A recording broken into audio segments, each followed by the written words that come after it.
because this story is too important to not stay in the forefront of the headlines, I would like to talk about the Epstein case. And should we even call it the Epstein case anymore? It is a scandal. It is looking more and more like it's a pretty egregious cover-up. I did not have it on my bingo card that members of Congress would be using the tools of Congress to shield pedophiles from accountability. Was Representative Melanie Stansbury. I'm going to show you in a minute an update from her today. She spoke with the Epstein victims, a few of the Epstein victims, and is working on getting justice for them. The last day or so, we've been horrified by the images in Jeffrey Epstein's birthday book. They are extremely egregious. I saw people initially trying to say that this image must be of Epstein in the Caribbean or something. I don't know. To me, it looked like Mar-a-Lago right out of the gate. Every entry that we have seen from this book is horrific. Every single page we've seen, y'all. So in that dump, we got this image. JD Vance, what do you have to say now after you said the Wall Street Journal was lying about the existence of Donald Trump's entry in the birthday book?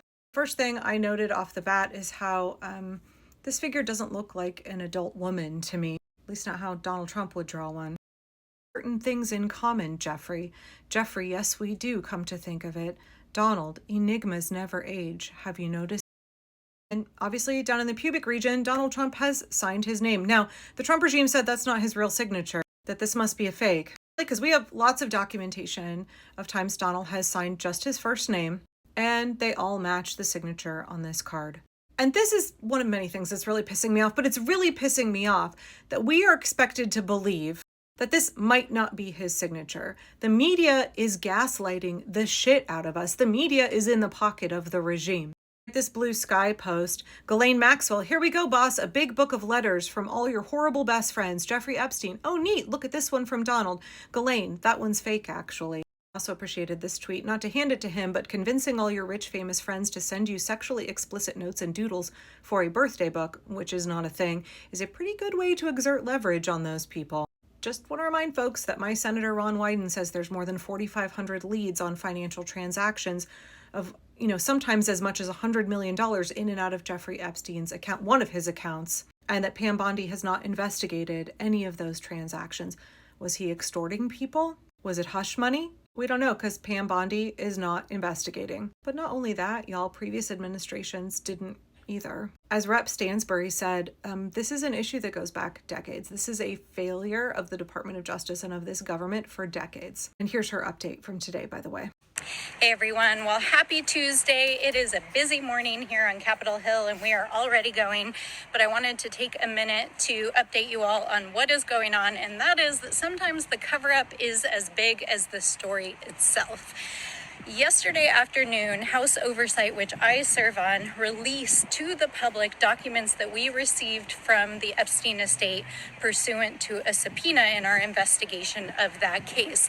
And in that trove of documents included the infamous birthday book and a page which Donald Trump directly lied to the American people and said did not exist.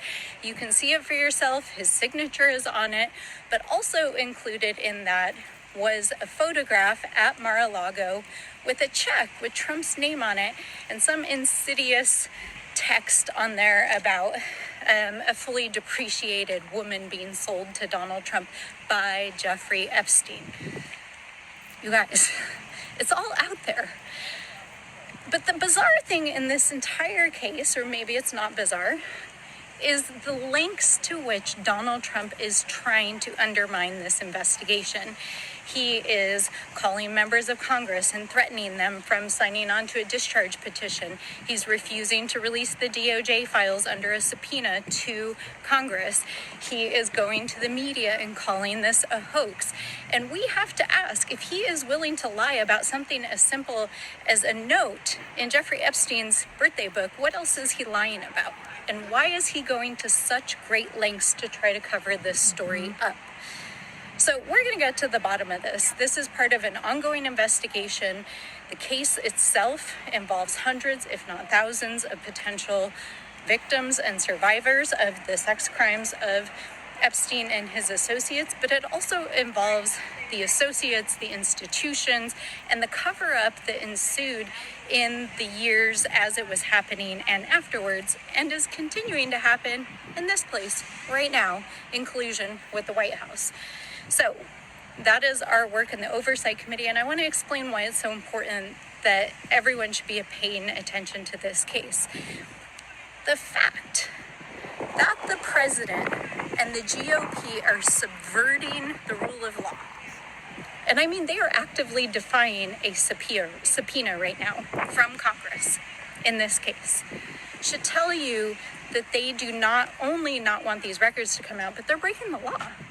Now, we've seen this time and time again, but we also know that this is an administration that seems to have very little concern for the separation of powers and the rule of law and the Constitution. In fact, right over here at the Supreme Court, just yesterday, the Supreme Court handed down this outrageous decision, shocking, basically allowing federal law enforcement to racially profile people in immigration enforcement actions. We have not seen an attack on the rule of law and our Constitution like we are seeing under this administration, and by all of the enablers, whether they're the enablers in here or the enablers over there. And so that is why it is so important right now that we continue to speak up and to fight back against all of the corruption that is happening around us. And that is part of why we are pursuing this case. Now, I also think it's interesting that we are 2 weeks away from a potential government shutdown, and Donald Trump is more concerned about the Epstein files being released than actually getting a budget passed, because he hasn't even so much as contacted the major players here in Congress to try to negotiate a bipartisan deal to get a budget across the finish line. Well, he's been threatening members of Congress to try to shut down the Epstein case. Yeah, a couple of things here. There are members of Congress who are willing to fight for us, who are willing to fight for democracy, and I really think that Rep. Stansbury is one of them. But second here, she's not wrong. There is this giant cover-up. Trump cares more about suppressing the truth of what happened to the Epstein victims than he does about the potential looming government shutdown, and I want to talk about that in the next video. The fact that we are seeing corporate legacy media willing to play this like, well, do we really know if it's his signature? And like trying to cast doubt into a situation. We are watching legacy media be a pillar of support for the Trump regime. And we are actively watching Republicans in Congress do the same thing. Now, they have obviously been in Trump's pocket for a while, but these are folks who say that they care about justice for Epstein's victims. And we are seeing a couple of them who are peeling off, right, and supporting the Democrats in this measure to find out what happened. It's because they're all up for re-election, and they know that their constituents care about this. So when we're looking at what's happening right now, and we're watching legacy media be a pillar of support and try to gaslight all of us, when we're looking at a number of Republicans, including Mike Johnson, say absolute bullshit, like Trump was an FBI informant, which after I made a video about that, some of my commenters told me, oh yeah, that's like an old QAnon theory that Trump was secretly an FBI informant. And Mike Johnson actually had to walk back those comments and be like, no, I didn't mean it, you guys. We are watching so many folks right now who are perfectly happy to aid Donald Trump in breaking the law and denying justice to Epstein's victims. This is a full-blown cover-up. This is a full-blown cover-up, and it needs to be blown wide open.